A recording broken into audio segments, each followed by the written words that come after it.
तो आज हम बात करेंगे सर्वे रिपोर्ट के बारे में। सर्वे रिपोर्ट मीन्स यह हो जाता है कि जब हमें कोई क्लाइंट कोई साइट देता है, कोई प्रोजेक्ट देता है, तब हम जा करके उस बेसिस पे उससे काम लेते हैं और साइट पे जा करके एज अ सर्वेयर के साथ में वो पॉइंट लगाते हैं कि कौन सा साइट हमारा कहाँ से स्टार्ट होकर के कहाँ ख़त्म होता है। और जब क्लाइंट हमें ड्राइंग देता है ना, तो उस ड्राइंग पे पूरा का पूरा कोऑर्डिनेट लिखे रहते हैं, नॉर्थिंग ईस्टिंग वगैरह सारा लिखा रहता है कि कहाँ से कौन सा साइट है। लेकिन कंस्ट्रक्शन लाइन में ये पूरी चीज़ें नहीं होती है। कंस्ट्रक्शन लाइन में ये चीज़ होती है कि जब हम स्टार्ट कर लेते हैं तो उस टाइम में सब सही होता है, लेकिन जब आगे बढ़ना शुरू करते हैं तो उस टाइम में कंस्ट्रक्शन लाइन में होता ही ऐसा है कि जब आगे बढ़ते हैं तो कुछ ना कुछ ऑब्स्टेकल आ जाते हैं, कुछ ना कुछ प्रॉब्लम्स आ जाती हैं, जिसकी वजह से हमें कुछ ना कुछ चेंज करना पड़ता है। इसलिए सर्वे रिपोर्ट हमारे लिए बहुत ज़रूरी है। आज मैं आपको सर्वे रिपोर्ट जो भी है आप वो देख करके आप समझेंगे। मेरे पास जो फॉर्मेट है उस पे मैं यूज़ करके बताता हूँ आपको। स्क्रीन पे देखेंगे, ये आपके पास में ये सर्वे रिपोर्ट है सामने। इस सर्वे रिपोर्ट में दो जगह देखेंगे, दोनों साइड में एक पिक्चर्स है जो ब्लर किया हुआ है। तो उसमें क्या है कि एक तरफ क्लाइंट का लोगो होता है, एक कॉन्ट्रैक्टर का लोगो होता है, तो वो दोनों फिट करते हैं हम लोग। उसके बाद प्रोजेक्ट का नाम लिखते हैं, जो डेट, जो नॉर्मली चीज़ है वो आपको मालूम ही है। प्रोजेक्ट का नाम, डेट लिखेंगे, जो डेट में आप सर्वे करवाना चाहते हैं उस डेट लिखेंगे।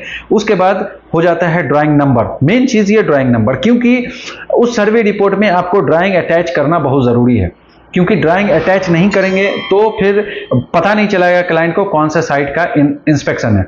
ठीक है, तो उस पे ड्राइंग अटैच करना पड़ता है और ड्राइंग नंबर उस पे लिखना ज़रूरी होता है। फिर देखेंगे कि उसमें लिखा हुआ है लोकेशन और एरिया। जो लोकेशन है आपका, लोकेशन जो एरिया है वो लिख देंगे, जो लोकेशन है वो लिख देंगे। एक साइड पे स्टार्ट होता है तो एक साइड पे लाजिम बात ये है कि कहीं पे भी आपको ये नहीं मिलेगा कि एक साइड पे 4, 5, 10, 15, 20 आपका जो है सर्वे रिपोर्ट होता है, क्योंकि इसका अलग, उसका अलग, उसका अलग, हर एक का अलग होता है। एक ही में आप पूरा फॉर्मेट तैयार नहीं कर सकते, पॉइंट नहीं ले सकते। इसलिए उस सर्वे का नाम लिख दें, कोई भी पॉइंट लिख दें। अगर फाउंडेशन का है तो एस्केवेशन फाउंडेशन ऐसा करके लिख दें, सर्वे नंबर लिख दें, जिससे आपको जहन में ध्यान रहे कि कौन सा सर्वे रिपोर्ट किसका है। उसके बाद कॉन्ट्रैक्ट नंबर जो है आपको वो कॉन्ट्रैक्ट नंबर लिख देती, क्योंकि जो मैं आपको फॉर्मेट दिखा रहा हूँ ना, वो फॉर्मेट बहुत ज़रूरी है, क्योंकि यही फॉर्मेट पे लगभग के तौर पे इंस्ट्रूमेंट हमारे पास में बहुत सारे थेडोलाइट से यूज करते हैं, जीपीएस यूज करते हैं, क्रस्टअप यूज करते हैं, बहुत सारी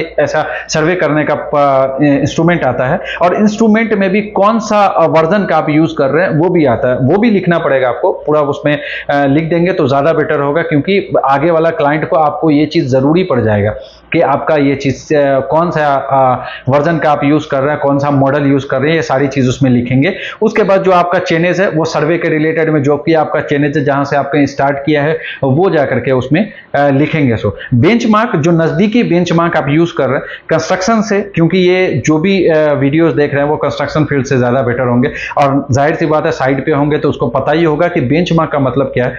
बेंचमार्क मीन्स वही चीज हो जाता है जो आप मेन सी लेवल जो पहले यूज करते थे उसके हिसाब से बेंचमार्क का यूज करते हैं कि हम लोग बेंचमार्क क्या है।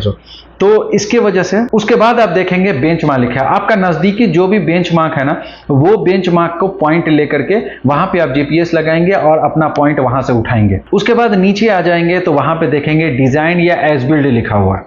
ठीक है, इसमें डिजाइन या एज बिल्ड आप दोनों लिख सकते हैं। डिजाइन होगा इसमें, एज बिल्ड होगा आप साइड पे, तो वो डिजाइन एज बिल्ड कुछ भी लिख सकते हैं। वहां पे एक नॉर्थिंग है, वहां पे एक ईस्टिंग है। नॉर्थिंग और ईस्टिंग जो होता है वो ऑलरेडी पहले से दिया होता है, जो क्लाइंट की तरफ से हमें मिलता है। और दूसरा जो चेक करने के लिए हम लोग जो जाते हैं, देखे होंगे जो पॉइंट है उसमें चेक लिखा हुआ, उसके नीचे जो नॉर्थिंग या ईस्टिंग है, वो नॉर्थिंग ईस्टिंग जब हम साइड पे जाकर के चेक करते हैं तो जो पॉइंट हमें मिलता है वो ये नॉर्थिंग एंड ईस्टिंग हो जाता है। तो उसके बाद देखेंगे कि डिफरेंस लिखा हुआ। डिफरेंस का मतलब ये हो जाता है कि डिफरेंस दोनों में, मीन्स जो क्लाइंट हमें दिया था पॉइंट उसमें और मैंने जो उठाया पॉइंट उसमें कौन सा डिफरेंस है वो हम चेक करते हैं। और उसी के हिसाब से ये एक फॉर्मूला है जो मैं आपको बताऊंगा, जो आप देख रहे हैं ड्राइंग में है, पूरा का पूरा उसी हिसाब से है।